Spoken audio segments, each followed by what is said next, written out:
Olá, pessoal, tudo bem? Vamos então à correção, né, do nosso simulado voltado aí para o pessoal que está se preparando o concurso do Banco do Brasil, certo? Então nós temos duas questões, né, sobre o Estatuto da Pessoa com Deficiência, que está dentro do tema ali das vendas e também das negociações, ok?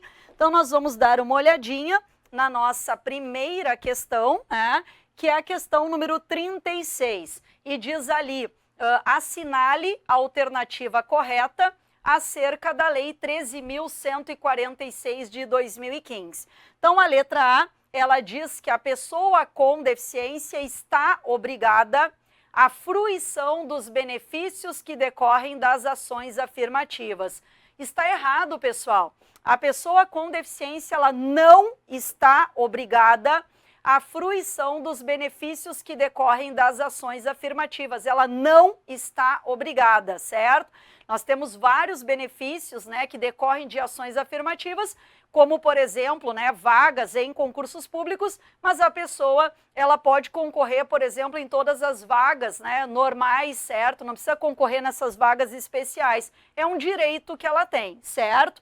A deficiência afeta a capacidade civil da pessoa, inclusive para casar e constituir união estável. Pessoal, a deficiência, ela não afeta a capacidade civil da pessoa para o casamento e para a união estável. A pessoa com deficiência, ela tem a chamada capacidade plena, né? Ela é considerada plenamente capaz. Inclusive para o casamento, para a união estável, ela pode exercer a guarda, a curatela, ela pode ser tutora, ela pode adotar, ela pode ser adotada, né? Então, não afeta a capacidade civil dela, ok?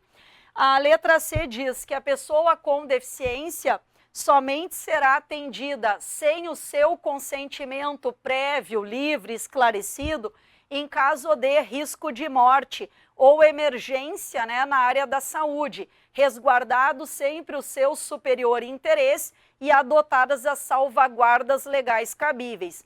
Essa letra C, ela está correta.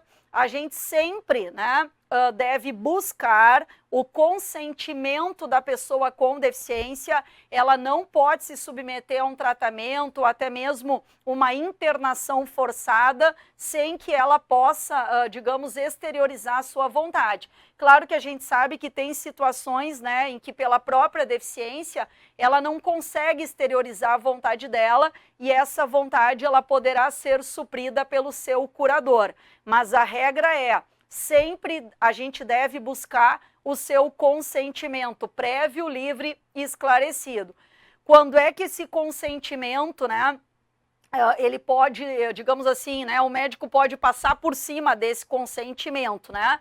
Quando for uma situação de que tenha risco de morte. Então, a pessoa chegou, por exemplo, no hospital, né, está inconsciente, precisa ser submetida a uma cirurgia de emergência. Não tem como obter o consentimento dela, está inconsciente, e nós não sabemos, né, se ela tem um curador. Então, quando for uma situação que tenha risco de morte, né, ou até mesmo uma emergência médica, nesse caso, né, a pessoa com deficiência ela poderá ser atendida sem o seu consentimento prévio, livre e esclarecido, mas sempre deverá ser resguardado o seu superior interesse, né, e adotadas todas as medidas legais cabíveis, ok?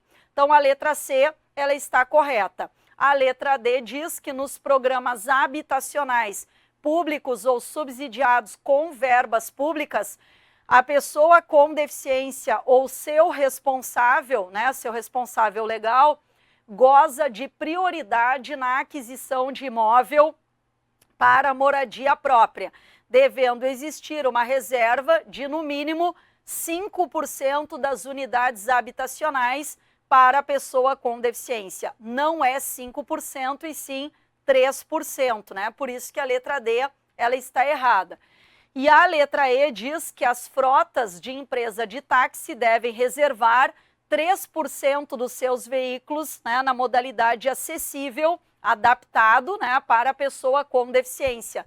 Não é 3% e sim 10%, ok? Então, essa questão número 36, ela tem como alternativa correta, a nossa letra C. Vamos à questão número 37, tá? A questão número 37, ela diz assim: determina o Estatuto da Pessoa com Deficiência, no capítulo que trata do direito à educação, que nos processos seletivos para ingresso ou permanência, ingresso e permanência, né, nos cursos oferecidos pelas instituições de ensino superior e de educação profissional tecnológica, né, tanto pública quanto privada, devem ser adotadas algumas medidas. Assinale a alternativa que corresponde, né, que corresponda a uma dessas medidas.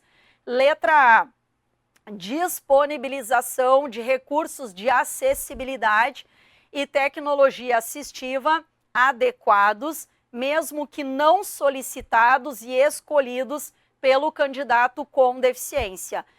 É o contrário, né? O artigo 30, ele diz que devem ser disponibilizados recursos de acessibilidade e tecnologia assistiva adequados, solicitados e escolhidos pela pessoa com deficiência. Porque a pessoa com deficiência, ninguém melhor do que ela para dizer qual é o recurso, né, que é adequado à condição que ela tenha, tá? Então a letra A, ela está errada.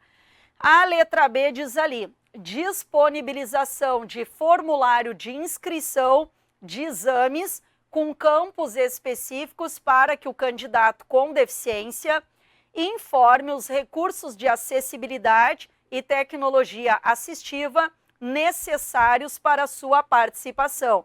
Tá correto, né, pessoal? O artigo 30, ele diz ali que deve ser, eu tô pegando aqui, pessoal, o Estatuto da Pessoa com Deficiência, tá?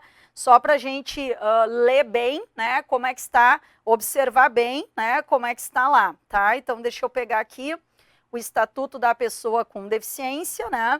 Vamos dar uma olhadinha ali no nosso artigo 30, tá? Deixa eu pegar aqui o artigo 30, foi longe demais, deixa eu voltar aqui. Já estou chegando aqui, ó. Então, o artigo 30, tá? Artigo 30, inciso 2º, ele diz ali, ó: disponibilização de formulário de inscrição de exames que tenham ali campos específicos, né? Para que o candidato com deficiência, ele informe todos os recursos de acessibilidade e tecnologia assistiva necessários para sua participação. Isso aqui é bem importante, né? Porque às vezes até para fazer uma prova, ele precisa de uma tecnologia adequada. Então tem que ter um formulário para ele poder dizer qual é o recurso ali adequado, né? Qual é o recurso ali que ele vai necessitar, tá? Então a letra B, ela está correta, tá? A letra C diz assim: adoção de critérios de avaliação das provas escritas, discursivas ou de redação, que considerem a singularidade linguística da pessoa com deficiência no domínio da escrita do Braille. Errado, pessoal. Tá escrito aqui, ó, deixa eu pegar, ó. Onde é que está? Aqui, ó. Inciso 6º, tá? A adoção de critérios de avaliação das provas escritas, discursivas ou de redação, que considerem a singularidade linguística da pessoa com deficiência no domínio da modalidade escrita da língua portuguesa. Muitas vezes a pessoa tem alguma deficiência, tem uma dislexia, né? Tem singularidades linguísticas. E isso deve ser levado em consideração no domínio da língua portuguesa, certo? Então, a prova escrita, uma prova discursiva, uma redação, tudo isso tem que levar em consideração a deficiência que a pessoa tem, né, no domínio da língua portuguesa, em virtude da deficiência que ela tem. E não é no domínio do Braille, é no domínio da língua portuguesa, né, que é a nossa língua oficial, tá? A letra D diz assim: dilação de tempo conforme demanda apresentada pelo candidato com deficiência, apenas na realização do exame para a seleção e não nas atividades acadêmicas. A pessoa com deficiência, ela pode pedir dilação de tempo em todas as atividades, não apenas ali no exame para ingresso, né, de seleção, tá? O inciso 5º, ó, dilação de tempo conforme demanda apresentada pelo candidato com deficiência, tanto na realização do exame para seleção, quanto em todas as atividades acadêmicas, mediante prévia solicitação e comprovação da necessidade, tá? Então, a pessoa com deficiência, ela vai apresentar um trabalho, ela pode solicitar, né, um trabalho oral, né, vai ter uma apresentação oral, ela pode solicitar, em virtude da sua necessidade, uma dilação de tempo maior. E a letra E diz tradução completa do edital e das suas retificações em Libras e Braille. E a nossa lei diz tradução completa do edital e das suas retificações em Libras, tá? Não fala no Braille, certo?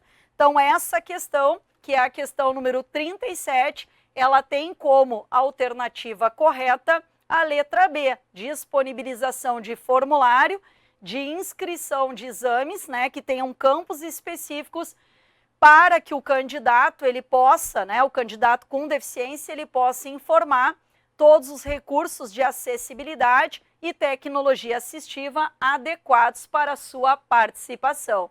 Certo, pessoal? Terminamos aqui as questões, né, do Estatuto da Pessoa com Deficiência para o simulado do Banco do Brasil e eu espero que vocês tenham gabaritado. Um grande beijo para vocês e um ótimo concurso a todos. Tchau, pessoal!